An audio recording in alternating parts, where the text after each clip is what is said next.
Oi pessoal, tudo bem? Hoje a gente vai ver eletrostática, que é um assunto importante porque ele dá base para eletrodinâmica.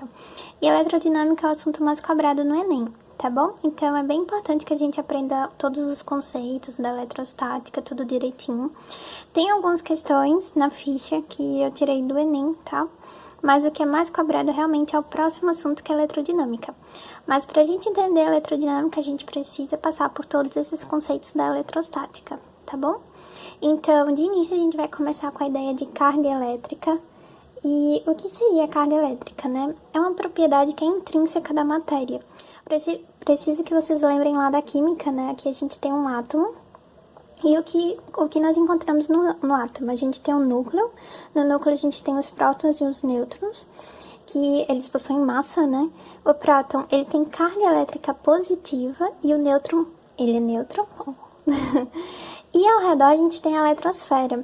Nessa eletrosfera a gente encontra os elétrons, e os elétrons, eles são negativos, eles têm carga elétrica negativa. E isso é muito importante para a eletrostática, porque como os elétrons eles estão na eletrosfera, eles podem migrar. Como assim? A gente pode ter um fluxo de elétrons. Quando a gente tem um fluxo ordenado, a gente diz que é uma carga elétrica. Uma carga não, é uma corrente elétrica. Por exemplo, na nossa casa, né, quando a gente acende uma lâmpada, por exemplo, tem uma corrente elétrica, ou seja, é um fluxo ordenado. Mas se esse fluxo ele não for ordenado, por exemplo, na eletrização, o que a gente faz? A gente pode eletrizar por atrito, por contato, por indução. Quando a gente eletriza, a gente passa elétrons de um corpo para o outro. A gente não precisa fazer isso num laboratório, a gente pode fazer na nossa casa. Por exemplo, só de você pentear seu cabelo com um pente e o dia estiver muito seco, você já está fazendo eletrização. Você já está passando elétrons, vamos dizer assim. Isso é porque, esse é o exemplo, o dia está muito seco, né? E você está atritando o pente no seu cabelo. Então, isso também é uma forma de eletrização. O que seria eletrização? Seria essa passagem de elétrons, tá certo? Só que lembrem que na corrente elétrica é um fluxo ordenado, tá bom? Aqui não seria tão ordenado assim. Então, a gente agora vai ver os tipos de eletrização. O primeiro é por atrito, como eu dei o exemplo, né, do cabelo. E aqui a gente tem esse caminhãozinho. Vamos supor que ele tá trafegando, certo? Ele tá dirigindo, tá numa certa velocidade. O que acontece? Vamos supor que o ar tá seco, tá bom? Mas na frente eu vou explicar, porque eu tô falando sempre de ar seco. Esse ar, ele vai atritar com a carroceria do caminhão, certo? Quando ele atrita com a carroceria do caminhão, acontece uma eletrização. Então, aqui fora vai ficando mais negativo e aqui dentro vai ficando mais positivo. Vamos supor que esse caminhão ele chegou para abastecer. Quando ele vai abastecer, eu não sei se vocês já viram, tem como se fosse uma correntezinha, né, no caminhão. Isso porque isso aqui seria como se fosse o fio terra do caminhão, porque esse excesso de elétrons, tá? Ele vai ser escoado por essa corrente até a Terra. Aqui é a Terra, tá bom? Então, ele vai migrar para a Terra. Isso por quê? Se a gente não tiver esse escape, né, esse fio terra no caminhão, quando ele for abastecer, pode sair uma fagulha ou algo do tipo e realmente causar uma explosão, né? Uma coisa bem séria. E essa eletrização foi feita diante do atrito dele com o ar. Então, vocês podem ver que todo caminhão ele tem como se fosse essa correntezinha, né, metálica, porque o metal ele conduz essa corrente elétrica, tá bom? Para que isso não aconteça. Mas, exemplo, você pode pegar uma esfera e atritar com a outra. Você pode atritar um canudo, você pega um canudo, pega um papel e faz assim nele, sempre no mesmo sentido. Quando você faz isso, você tá atritando, um vai ficar positivo, o outro vai ficar negativo. Positivo não significa que ele tá, porque isso aqui, os prótons, com certeza, os prótons saíram desse para esse, não. Próton nunca sai, tá bom? Próton tá no núcleo, o que sai é o elétron. Então, se esse aqui ficou mais negativo do que esse daqui, significa que os elétrons passaram desse corpo para esse, tá certo? Então, o que acontece? A gente pode atritar, como eu falei, né? Um canudo, fazer assim, sempre no mesmo sentido, com o papel, e você vai ver que ele vai ficar eletrizado. Como? Você pegar seu cabelo e passar assim um canudo, o cabelo vai levantar, né? Vai acompanhar o canudo. Não sei se vocês já viram, Isso seria a eletrização, aqui seria por atrito, né, quando a gente pega o canudo e faz assim, e quando a gente pega o canudo e encosta no cabelo e tudo mais, isso seria por contato. Não sei se vocês já viram aquelas bolas, assim, de metal bem grande, que tem como se fosse em espaço ciência. E uma pessoa toca nela e fica com o cabelo todo levantado. Vocês já viram isso? Significa o quê? Aqui a bola está muito carregada negativamente e esses elétrons passam para a pessoa e, no caso, o cabelo fica também eletrizado negativamente, então eles se repelem, porque negativo com negativo se repelem, positivo com positivo também se repelem, só que o positivo com o negativo eles se atraem. A gente vai ver mais lá na frente por que isso acontece, tá? Mas gravem sempre que corpos eletrizados negativamente, eles vão se repelir, tá bom? E corpos também eletrizados positivamente, no caso aqui eles estão com ausência de elétrons, né? Aqui eles estão com excesso, eles vão se repelir, tá bom? E um corpo eletrizado positivamente e o outro negativamente, eles vão se atrair. E também, exemplo, se eu tenho um corpo eletrizado positivamente e eu tenho um corpo eletrizado neutro, eletrizado não, corpo neutro. Se eu tenho um positivo e um neutro, eles também vão se atrair. E se eu tiver um negativo e um neutro, eles também vão se atrair, tá bom? Isso porque o neutro não significa que ele não tem carga elétrica. Não, não é isso. Significa que a quantidade de carga positiva é igual à quantidade de carga negativa, tá bom? Porque nesse corpo que tá neutro, eu preciso que vocês lembrem que eu tenho átomos. E nesses átomos a gente tem prótons, elétrons e nêutrons, deu pra entender? Então, exemplo, nesse corpo aqui, que aqui tá positivo, né? Ele tem como se fossem ausências de elétron, tá bom? De elétrons. E um corpo que tá negativo, ele tem muito mais elétrons, tá bom? E um corpo nêutron tem a mesma quantidade de prótons e de elétrons. Vocês lembram lá da química? Talvez vocês já tenham visto isso. Tá, então a gente teve eletrização por atrito, eletrização por contato, você entra em contato com algo que já está eletrizado, tá bom? E a gente tem eletrização por indução. A eletrização por indução, ela é em algumas etapas. Por exemplo, você chega aqui com um corpo, vou supor que isso aqui seja uma barra de vidro, tá bom? E essa barra de vidro, ela tá eletrizada positivamente. E aqui eu tenho uma bolinha. Essa minha bolinha, quando eu chegar próximo, eu não vou encostar, tá? Eu só vou chegar próximo. Ela tem prótons, ela tem elétrons, certo? Então, o que acontece? Esses elétrons, eles vão migrar para essa região. Vão ficar mais próximo dessa minha barrinha, tá bom? Então, como ficou mais próximo dessa minha barrinha, o que eu faço? Eu mantenho essa minha barrinha aqui e eu aterro essa minha bolinha. Então, quando eu aterrar, o que acontece? Eu tenho elétrons na Terra. E esses elétrons, esse lado aqui é como se ele tivesse mais positivo, tá bom? Então, esses elétrons, eles sobem. Então, quando eles sobem, depois eu afasto e eu corto esse fio. Então, a minha bolinha, ela vai ficar eletrizada negativamente. Então, na indução, eu vou sempre chegar próximo com algum corpo que já está eletrizado. Eu vou aterrar, vou ligar, vou fazer um fio terra. E o que acontece? Aqui, nesse caso, os elétrons subiram, né, da Terra para minha bolinha. Mas vamos supor que isso aqui fosse negativo. Se fosse negativo, ia acontecer o oposto. Esse lado da minha esfera, esse lado que está próximo da minha barrinha de vidro, ele ficaria positivo. E esse lado negativo. Então, quando eu ligasse o fio terra desse lado, esses elétrons iriam descer para a Terra, tá bom? E aí, minha esfera ficaria com excesso de cargas positivas, tá bom?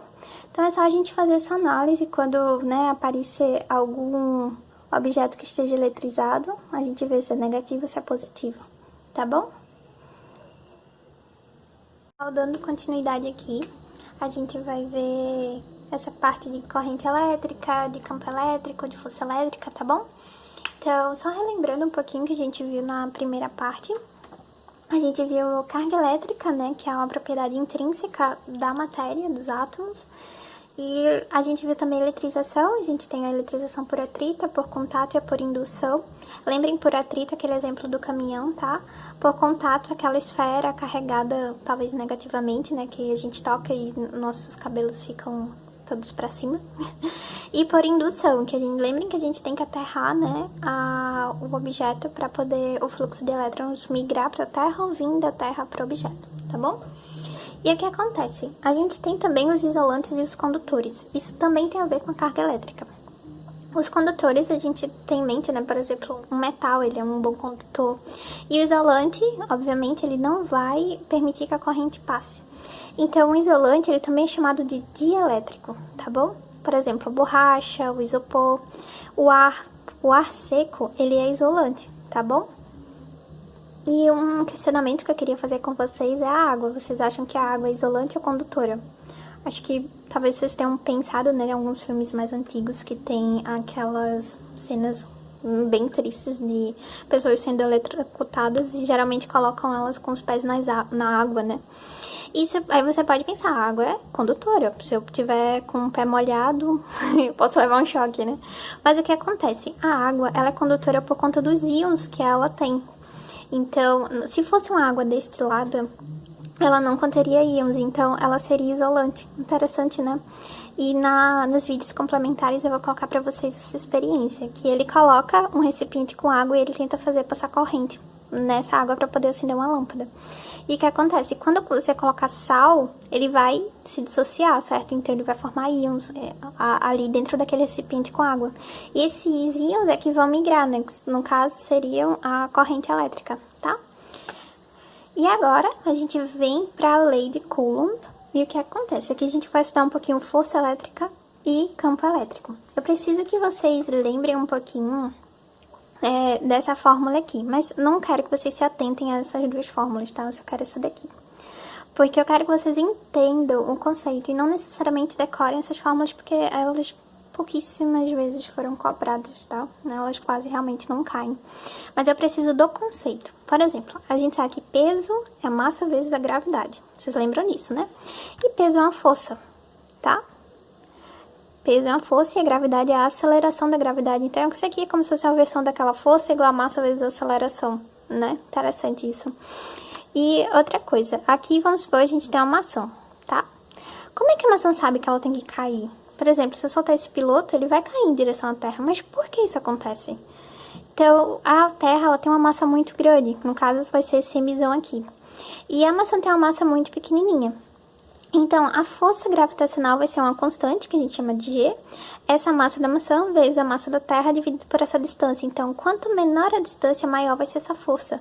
E quanto maior essa distância, menor vai ser essa força, tá? Então, o que acontece? São forças que a gente chama de forças de campo. Por quê? Porque elas se originam à distância, diferente de uma força de contato. Por exemplo, a força de atrito é uma força de contato, né? Se eu tentar arrastar esse piloto na minha mão, tem uma certa resistência, né? É uma força de contato, a força de atrito. E já as forças de campo são forças que se originam à distância. Então, a mesma coisa é a força elétrica. Força elétrica é uma constante vezes a carga, uma carga pequena, vamos supor, e uma carga maior, que foi geradora de um campo, dividido pela distância quadrada. Vocês podem ver que basicamente é a mesma fórmula, né? A gente só mudou, no caso aqui, de massa para carga elétrica, né? E o que acontece? Uma carga elétrica positiva, ela cria um campo de afastamento. E uma carga elétrica negativa, ela cria um campo de aproximação. Então, são forças de campo, né? Elas geram esse tipo de força. E com isso, a gente vai poder entender como os relâmpagos se formam, tá? Então, aqui, vamos supor que a gente tem um cúmulos nimbus. É uma nuvem enorme, com quilômetros até. E o que acontece? Ela tá muito, muito, muito carregada. Muito carregada. Aquelas que ficam bem escuras no céu. E aqui dentro eu tenho cristais de gelo, né? E esses cristais, eles estão se atritando. Quando eles se atritam, eu vou ter cargas elétricas nessa região aqui de baixo, vamos supor, cargas elétricas negativas, né? Então, é como se fosse realmente a eletrização por atrito. O que acontece? Como essa nuvem está relativamente próxima ao chão, aqui o chão ele vai estar eletrizado positivamente, como se fosse realmente uma espécie de indução, tá? Então, se aqui tá positivo e aqui tá negativo, o que acontece? Eu vou ter um campo, porque eu tenho cargas elétricas. E lembre, essa carga elétrica, ela gera um campo elétrico ao redor dela. E se ela gera um campo, ela gera uma força. Estão vendo que tá tudo interligado? Então, aqui no caso tá negativo, né? E aqui positivo na Terra. Então, esse campo vai ser da Terra para a nuvem. Por quê? A carga positiva, ela gera um campo de afastamento e a negativa um campo de aproximação, que é o que está acontecendo aqui. Como esse campo ele fica muito, muito forte, ele rompe a rigidez dielétrica do ar. Dielétrica, lembre, dielétrico é um isolante, então ele rompe essa rigidez isolante do ar. O ar que era isolante, ele passa a ser condutor. Então, vamos supor que aqui eu tenho uma molécula, sei lá, oxigênio, tá? Como eu tenho um campo elétrico muito forte, eu tô fazendo uma força nessa molécula, então eu tô atritando ela. Por isso que rompe a rigidez isolante do ar. Então, esse campo aqui tem que ser realmente bem alto. E o que acontece? Vai acontecer a nossa descarga, né? Vai acontecer nosso relâmpago. E o nosso relâmpago é justamente a passagem desses elétrons da nuvem para a Terra. É como se fosse um fio terra. Então, é isso que acontece. Esse é o relâmpago, né? A gente vê aquele clarão e tudo mais. É a passagem, o fluxo desses elétrons. Tem relâmpago que é de nuvem para nuvem. Tem relâmpago também da Terra para nuvem. E o que acontece? Como passa essa corrente, o ar ele aquece. E ele aquece muito rapidamente. Então, ele se expande. Quando ele se expande, a gente escuta o som, né? A gente escuta o barulho, que é o trovão. Então, primeiro a gente vê a luz, depois a gente escuta o barulho, tá? Porque o som, ele é mais lento do que a luz, lembrem lá, de ondas, tá? E aqui a gente tem esse prédio e a gente tem um para-raio. O para-raio é justamente para que o raio seja atingido, caia nele. Por quê? Ele tem um aterramento que faz com que o raio, esse fluxo de elétrons, né, passe por ele, passe pelo aterramento e não passe pelo prédio, danificando a estrutura do prédio, tá? E outra coisa que eu queria falar pra vocês é que, por exemplo, dentro de um carro, a gente tem muito metal, né? Mas esse metal é na área externa do carro. Você pode dizer, mas tem a roda, né, o pneu é de borracha, é isolante. Mas veja, como por fora ele é um excelente condutor, vamos supor que eu tô numa tempestade. Então, aqui eu tenho muitos elétrons, tá?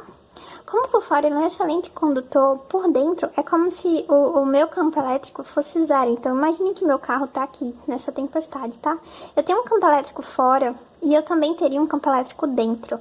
Só que esses dois vão se anular, então aqui dentro é como se não tivesse campo elétrico. Então, a pessoa que tá aqui dentro, ela tá protegida, porque toda essa carga, esse fluxo teria por fora. Isso é o que a gente chama de blindagem eletrostática, tá? Todo carro tem, acho que se você já... Não sei se vocês já viram um experimento chamado gaiola de Faraday. É uma gaiola metálica, uma pessoa fica dentro e eles ficam dando descargas elétricas por fora. Essa pessoa ela não pode tocar assim por fora, tá? Por dentro ela pode. Porque esse fluxo, ele é por fora, esse fluxo de elétrons, tá? Então, a pessoa que tá dentro não leva choque. Mesma coisa do carro, ela vai estar sentadinha, né, num banco. Então, se você estiver no meio de uma tempestade, você não vai para uma árvore. Você pode pensar, mas a árvore é madeira isolante. Lembra que aqui rompeu a rigidez elétrica? E isso também acontece com a árvore, né? A árvore também tem várias pontas, então aqui a gente também tem o poder das pontas. Porque, por exemplo, imagine um corpo assim. Nessa região ele vai ter muito mais elétrons. Isso é o que a gente chama de poder das pontas. Por isso que o para-raio ele é pontiagudo. Então a árvore, ela vai realmente atrair raios. Pode até tocar fogo, então não é uma boa saída.